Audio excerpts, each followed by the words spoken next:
বিসমিল্লাহির রহমানির রহিম। সমস্ত প্রশংসা আল্লাহ তাআলার জন্য, যিনি আমাদের সৃষ্টি করেছেন, এবং দরুদ ও সালাম বর্ষিত হোক আমাদের প্রিয় নবী হযরত মুহাম্মদ সাল্লাল্লাহু আলাইহি সাল্লামের উপর। প্রিয় দর্শকবৃন্দ, আজ আমরা আলোচনা করব আল কুরআনের একটি অত্যন্ত গুরুত্বপূর্ণ আয়াত, যে আয়াতটি আমাদের ভালোবাসা, ঈমান ও আমলের সত্যতা যাচাই করে দেয়। এই আয়াতটি হল সূরা আলে ইমরান, আয়াত নম্বর 31।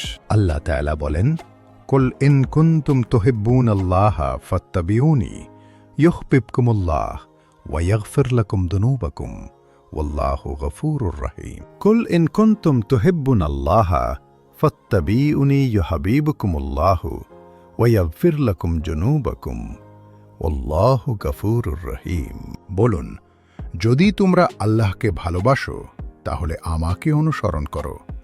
আল্লাহ তোমাদের ভালোবাসবেন এবং তোমাদের গুনাহসমূহ ক্ষমা করে দেবেন, আর আল্লাহ অতি ক্ষমাশীল, পরম দয়ালু। প্রিয় ভাই ও বোনেরা, এই আয়াতটি আমাদের সামনে একটি স্পষ্ট মানদণ্ড দাঁড় করিয়ে দেয়। অনেকে বলে, আমি আল্লাহকে ভালোবাসি, আমার অন্তর খুব পরিষ্কার, আমি মনে মনে ঈমান রাখি। কিন্তু আল্লাহ তাআলা এই আয়াতে বলছেন, আল্লাহকে ভালোবাসার প্রমাণ শুধু কথা নয়, প্রমাণ হল নবী সাল্লাল্লাহু আলাইহি সাল্লামের অনুসরণ। আল্লাহ তাআলা বলেননি, বেশি ইবাদত করলেই হবে, শুধু দোয়া করলেই হবে, বরং বলেছেন, ফাত্তাবিউনি, আমাকে অনুসরণ করো। অর্থাৎ আমাদের নামাজ, আমাদের কথা, আমাদের পোশাক, আমাদের চরিত্র, আমাদের লেনদেন, সব কিছুতে যদি রাসূল সাল্লাল্লাহু আলাইহি ওয়াসাল্লামের সুন্নাহ থাকে, তাহলেই আল্লাহ বলেন, আমি তোমাদের ভালোবাসব।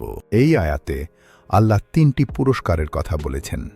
আল্লাহ তোমাকে ভালোবাসবেন, এর চেয়ে বড় সফলতা আর কি হতে পারে? গুনাহ ক্ষমা করে দেবেন, অতীতের ভুল, অজান্তে করা পাপ, দুর্বলতার কারণে হওয়া ত্রুটি। আল্লাহ গফুরুর রহিম, বারবার ক্ষমা করেন, বারবার সুযোগ দেন। যদি কেউ বলে, আমি আল্লাহকে ভালোবাসি কিন্তু সুন্নাহ মানে না, রাসূলের আদর্শকে গুরুত্ব দেয় না, তাহলে এই আয়াত তার দাবিকে প্রশ্নবিদ্ধ করে। কারণ আল্লাহ নিজেই বলেছেন, ভালোবাসার শর্ত অনুসরণ। প্রিয় দর্শকবৃন্দ, আজ আমরা নিজেদের প্রশ্ন করি, আমার জীবন কি সুন্নাহ অনুযায়ী?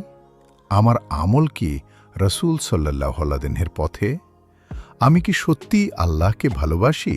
যদি উত্তর হ্যাঁ হতে চাই, তাহলে আমাদেরকে নবী সাল্লাল্লাহু আলাইহি ওয়াসাল্লামের পথে ফিরে আসতেই হবে। হে আল্লাহ, আমাদেরকে আপনার সত্যিকারের ভালোবাসা দান করুন। আমাদেরকে রাসূল সাল্লাল্লাহু আলাইহি ওয়াসাল্লামের সুন্নাহ অনুযায়ী জীবন গড়ার তৌফিক দিন।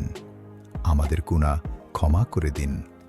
আমাদের অন্তরকে হিদায়াতের আলোয় ভরিয়ে দিন। আমিন।